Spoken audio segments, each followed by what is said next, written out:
আসসালামু আলাইকুম।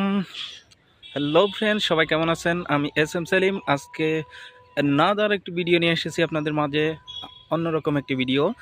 বরাবরের মতো আজকে আমি কবিতা নিয়ে আসি নাই, কবিতা নিয়ে কোনো কথা বলবো না আজকে। আজকে আমি চলে এসেছি ফেনী সদর উপজেলার সরস্বতী রেল স্টেশন।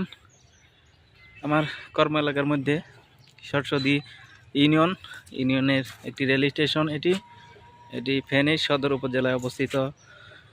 ফেনী সরস্বতী, আপনারা জানেন, ফেনী চট্টগ্রাম মহাসড়ক থেকে মোহাম্মদ আলী বাজার থেকে অটো যোগে এখানে আসতে 20 টাকা ভাড়া লাগবে। আর এটা হচ্ছে সরস্বতী বাজারের পিছনে 1 কিলোমিটারের ভিতরে সরস্বতী রেল স্টেশন। এখান থেকে আপনারা ঢাকা, কুমিল্লা আর ওইদিকে চট্টগ্রাম সব জায়গায় যাতায়াত করতে পারবেন। 1 ঘন্টা আধা ঘন্টা পর পর নিয়মিত ট্রেন চলাচল করে এই স্টেশন থেকে। যারা যারা আমার ভিডিও দেখে থাকেন, আমি নিয়মিত কবিতার ভিডিও বানিয়ে থাকি। আজকে কবিতার ভিডিও না, আজকে সরস্বতী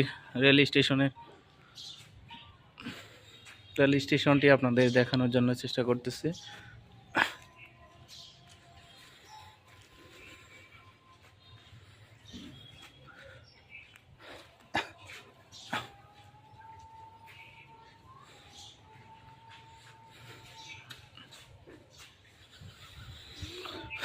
প্রিয় দর্শক, এটা হচ্ছে ticket counter, Feni Saraswati rail স্টেশনের টিকিট কাউন্টারে যারা যারা এখান থেকে যাতায়াত করতে চান তারা এখান থেকে টিকিট সংগ্রহ করার পরে আপনারা ঢাকা, কুমিল্লা, চট্টগ্রাম, লাকসাম, পার্বতীপুর, সিলেট যাতায়াত করতে পারেন। এখান থেকে আধা ঘন্টা পর পর নিয়মিত ট্রেন চলাচল করে।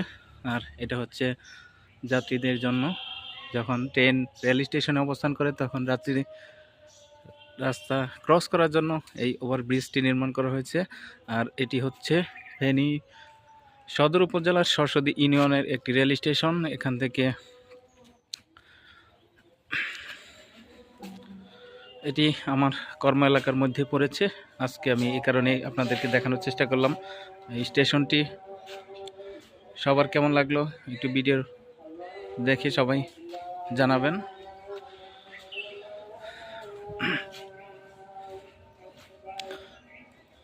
সবাইকে অসংখ্য ধন্যবাদ। সরস্বতী ফেনী থেকে সবাই ভালো থাকবেন আর নিয়মিত ভিডিও দেখার চেষ্টা করবেন। ভিডিওটি কেমন লাগলো অবশ্যই কমেন্টস করে জানাবেন। ধন্যবাদ সবাইকে। আসসালামু আলাইকুম।